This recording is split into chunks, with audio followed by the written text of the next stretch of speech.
impromptu speech on something famous that's stuck in our head. Facebook does a lot of inspirational quotes. About 10 years ago, I locked in my favorite. So on your profile, you get to select one. It's by Vance Havner. He was an author. He died not too long ago. He ended up being an ordained minister by the age of 16. He was preaching at 12. And he had one that really floored me and inspired me and stuck with me. The vision must be followed by the venture.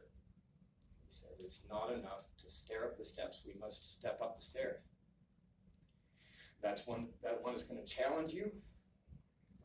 Might end up stirring you inside and dare you to go on an adventure. There's a couple of gentlemen I want to speak about that are really going to nail this quote down, I think, historically. One of the gentlemen is a president that died, he'd been assassinated, and the other one is a local gentleman named Vance. This is a little story about John and Jack. So JFK, he was a gentleman that was looking to kind of beat the Soviets, looking to establish himself. Right after he became president in 1961, the Soviets landed something on the moon.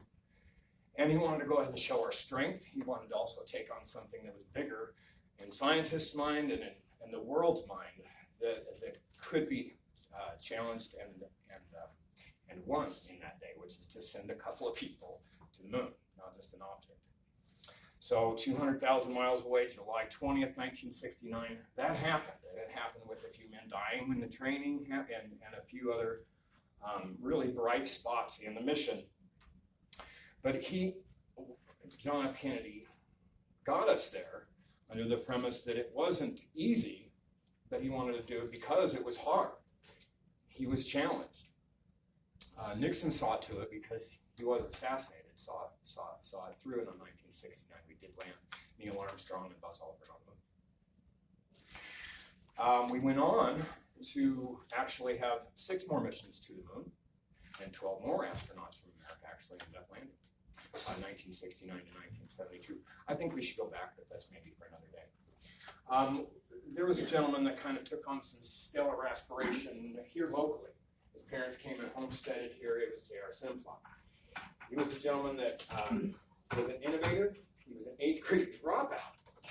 He took on the vision of life because he was kind of kicked around by his father a little bit, to be quite frank with you, and just kind of went out on his own.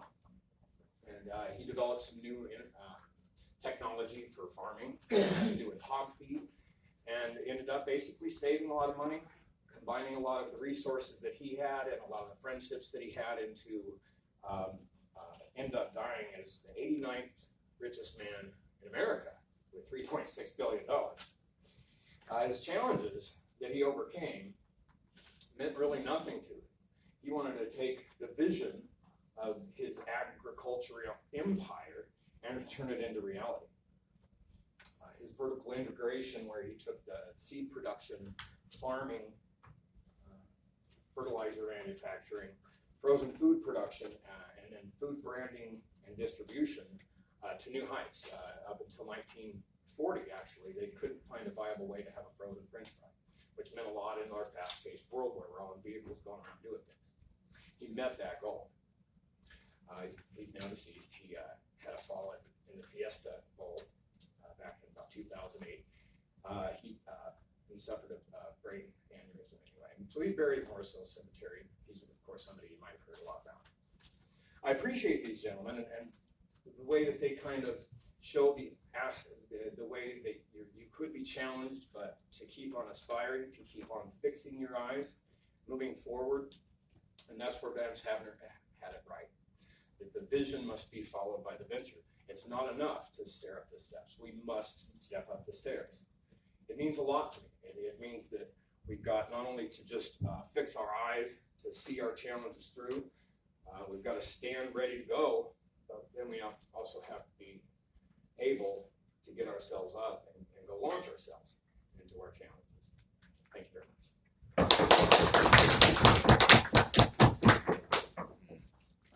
I know what I missed.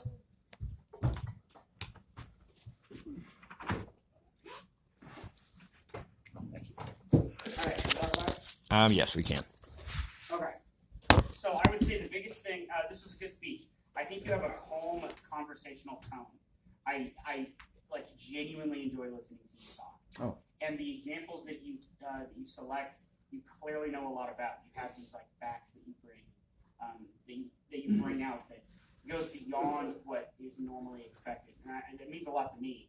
I really appreciate it. So you do these good things.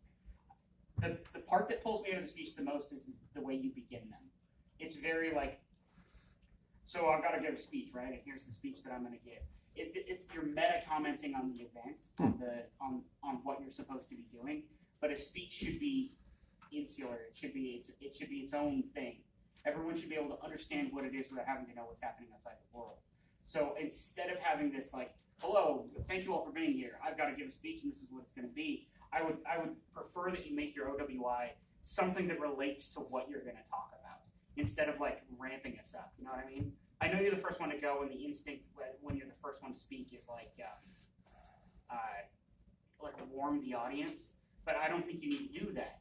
Like your conversational tone will do that already. Okay.